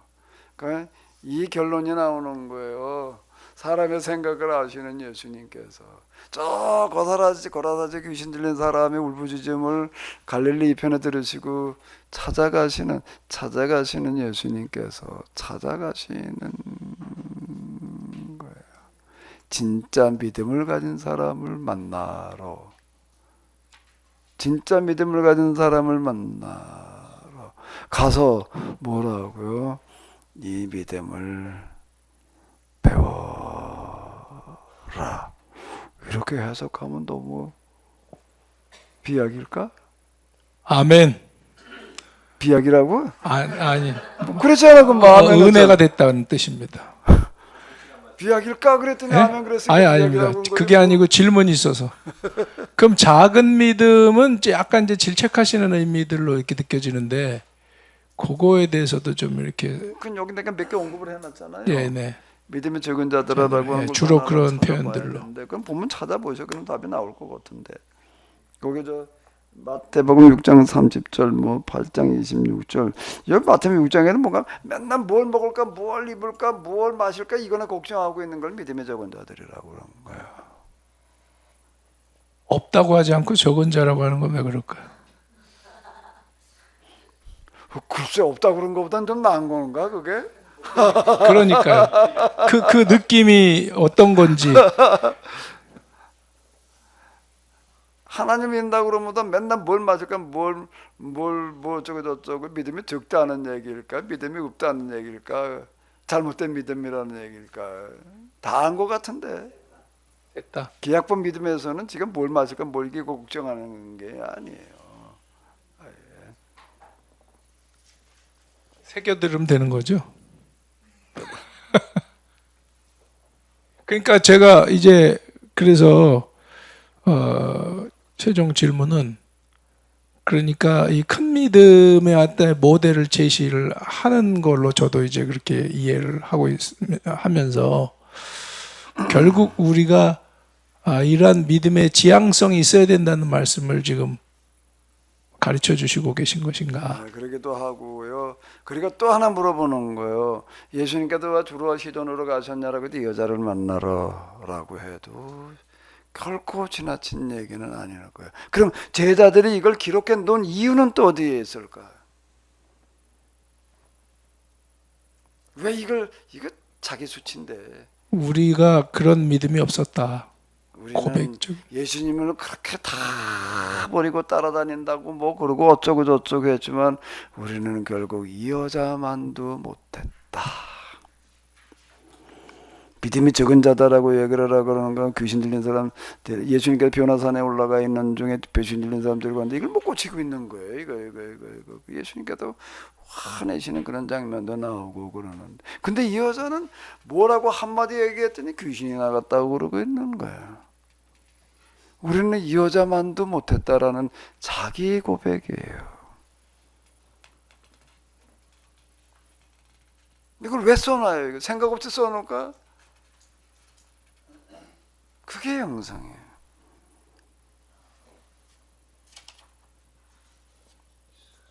누구의 믿음이 더 큰 믿음일까? 여자의 믿음일까? 이걸 써놓고 있는 제자들의 믿음일까?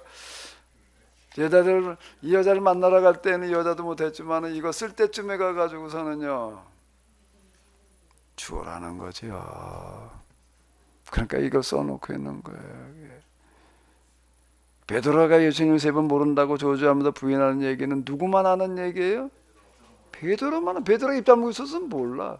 근데 그게 다 나와 있어요. 베드로는 늘 자기 고백을 하는 거예요. 뭐를 나는 예수님을 3번 모른다고 그러던 저주하면서 모른다고 그러던 데 불과하다. 입에 달고 그 얘기만 하고 다녔다는 얘기예요. 그게 자기 실상의 고백이에요. 그게 영성이에요. 이거보다 더 큰 영성은 없어요. 우리는 맨날 뭐 이게 우리 집에 옛날 금송아지 있었다고 얘기하고 싶어요.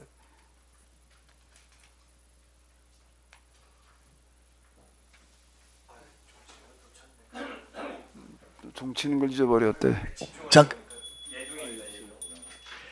목사님, 그러면 그냥 그거 연결해서 그 당시에는 제자들이 그 예수님이 그렇게 얘기를 했을 때 이스라엘 잃어버린 양을 위해서 내가 왔다.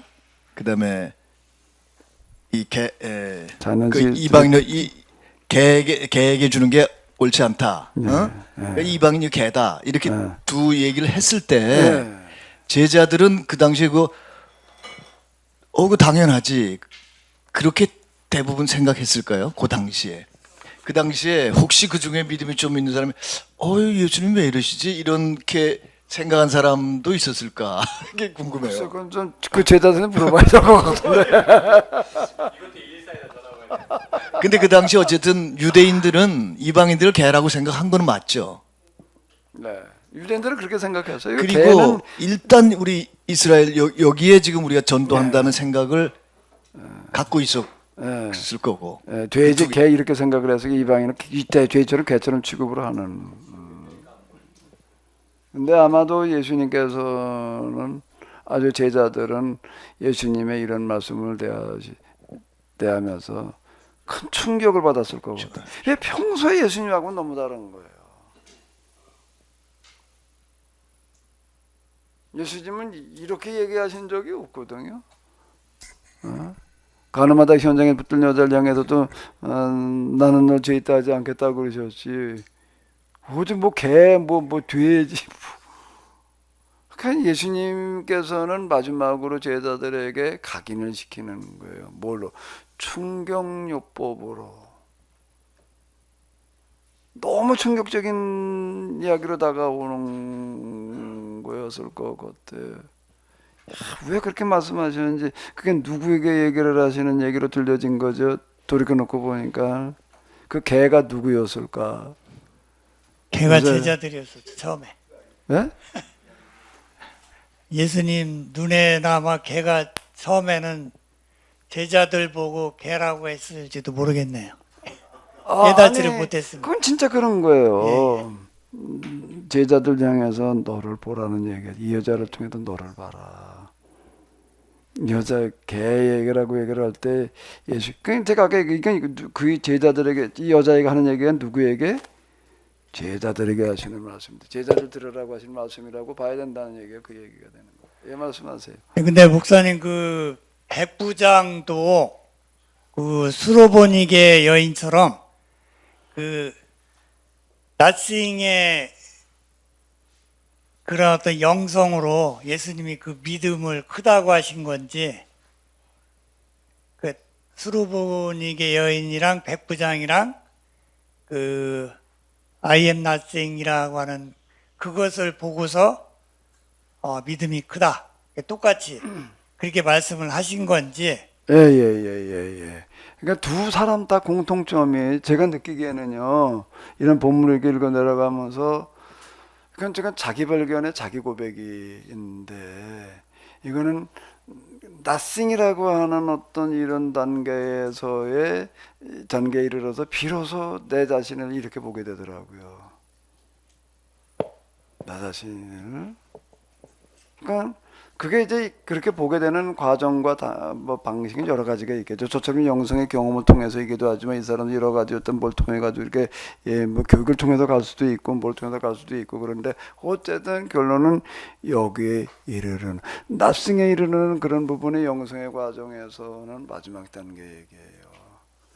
하나님을 물어 만나는 하나님 물어 경험하는 그런 과정에서 비로소 내가 이제 낫싱이라고 하는 그런 거가 이제 다가오게 되는데 하나님도 물어 만나고 나도 낫싱으로 만나는 거예요.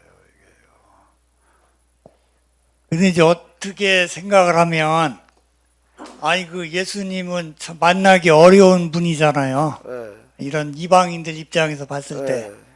근데 그 예수님이 굳이 자기 집으로 찾아오고 하시는데 저렇게 뭐 예수님 뭐 잠깐만 계세요. 뭐 제가 하인은 뭐 제가 이제 이방인이기 때문에 예수님이 저희 집에 오시는 게 좀 그렇습니다라고 이렇게 어떤 그 예수님이라고 하신 어마어마하신 분이 지금 우리 집에 오고 있는데 그걸 굳이 저렇게 뭐 물론 이제 예수님의 어떤 그 하인을 낫게 할 수 있는 그런 것들을 보고서 그걸 알기 때문에 했을지도 모르겠지만 굳이 저렇게 자기 집에 들이지 못하는 그런 것도 어떻게 보면 좀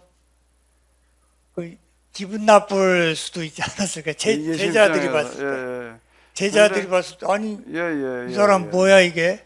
그렇게 생각했을 수도 있을 것 같아요. 예.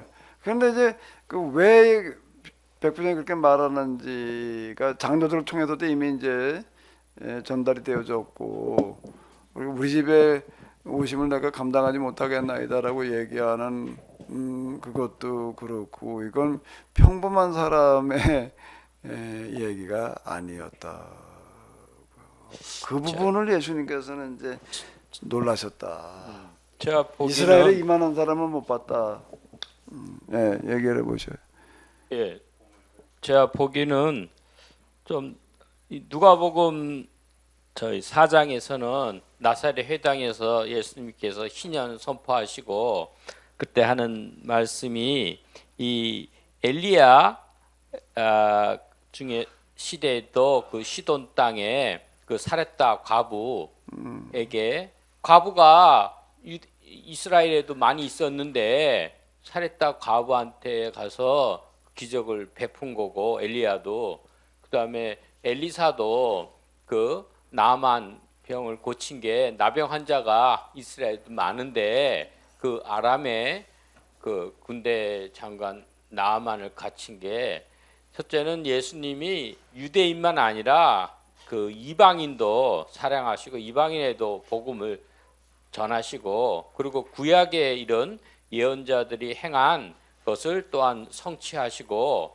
그리고 유대인에서는 이 이방인의 그 믿음조차도 발견할 수가 없다 이거죠.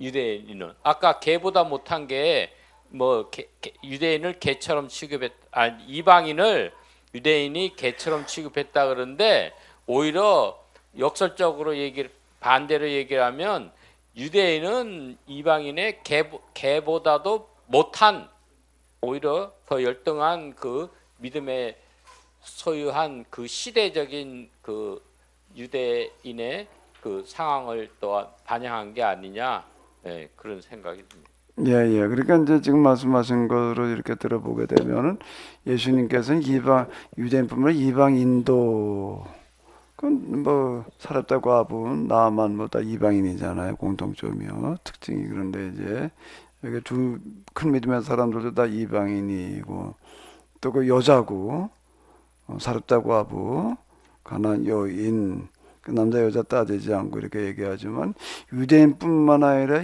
이방인도라기보다도 오히려 유대인 중에서는 도대체의 믿음을 가진 자가 없고 이방인 중에 있다라고 하는 걸 더 강조한다라고도 볼 수가 있을 것 같아요. 그래서 유대인들은 왜 그러냐라고 할 때 이게 이제 이 도그마 신앙의 한계라고 하는 거고요. 도그마 신앙이라고 하는 거 얼마나 무서운가라고 하는 거를 고발하는 어떤 그런 이야기라고도 볼 수가 있다고요. 그런 부분들이요. 또 뭔 얘기하시? 너무 늦어서 죄송한데 저는 두 믿음을 비교할 때 백부장의 믿음은 그래도 좀 이해가 돼요. 자기 고백도 있지만은 또 선한 일을 했으니까. 근데 가나안 여인은 이 본문에서만 볼 때는 예수님께서 말씀하시는 그 구원의 믿음의 조건에 좀 안 맞는데 어떻게 이렇게 큰 믿음이라고 하셨는지. 그러니까 뭐 어떤 행위 실천이 없잖아요. 근데 이제 순전히 I am nothing의 그 자기 고백만으로 믿음이 크다라고 예수님이 왜 여기서는 그렇게 예외적인지 모르겠지만 그렇게 말씀하셨는가. 그게 어떤 지금까지 말씀하신 그 실천 행위 그거와는 전혀 상관이 없는 자기 고백일 뿐인데 이렇게 되면은 이런 고백만으로도 이게 믿음이 또 크다고 되는 것인지. 자, 이제 일단 이렇게 한번 생각을 해보자고요. 사람들의 생각을 다 아시던 예수님께서는 내가 오늘 다 굴기 전에 나를 3번 모른다 하리라고 말씀하시는 그런 예수님께서는 두로와 시돈을 향해서 가시면서 이 여인을 만나리라고 하는 거를 아시는 게 아니라 오히려 이 여인을 만나러 가셨다라고 이렇게 볼 수가 있고, 이 여인이 찾아왔을 때에 어떻게 대해야 될지도 다 알고 계시는 거예요. 일단 못 들은 척 하시는 거예요. 밖에서 그냥 소리 지르는데 내버려 둬라, 자, 이런 얘기고, 그렇게 내버려 뒀을 때 여자가 포기하고 돌아가지 않을 거라는 것까지도 내다보시는 거예요. 그게 믿음이에요. 포기하지 않고 끝까지 포기하지 않는 게 야고백에서도 우리가 보잖아요. 우리가 그 기도의 비유 가운데에서 힘없는 과부가 재판관 불의한 재판관 찾아가서 끈질기게 매달리는 이야기도 그렇고요. 조금 하다가 포기하면 안 돼. 믿음의 기본적인 조건 가운데 하나는 그걸 보여주시는 거고, 더더군다나 그러니까 틀림없이 제자들 문 열어서 대문으로 들어온 게 아니라 담벼락 넘어 들어왔을 것 같아. 여기 상황을 이렇게 볼 때에. 그리고 와가지고 꿀이 없도록 얘기를 할 때 뭐라고 얘기를 하셔야 될지, 무슨 말씀하시면 무슨 반응을 보실지를 알고 말씀하시는 거예요.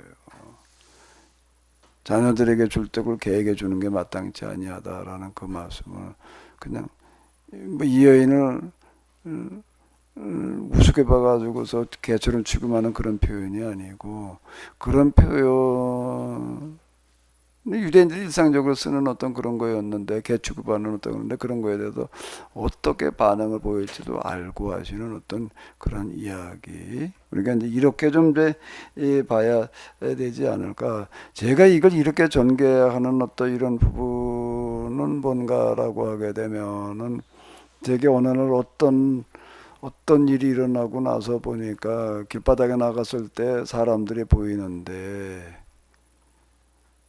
이 예수님께서 이 여인을 보시던 것처럼 보이는 일이 잠깐 있었어요. 내 시야에 들어오는 사람들 누구를 주목을 하게 되면은 다 보여요. 그 사람의 어느 부분에 집중하느냐에 따라서 그게 보이는 거예요. 이 사람이 과거에 어떻게 살았나 그게 보이는 거고, 지금 무슨 생각을 하나 그게 보이는 거고, 이 사람이 뭘 하려고 그러나 이게 다 보이는 거예요.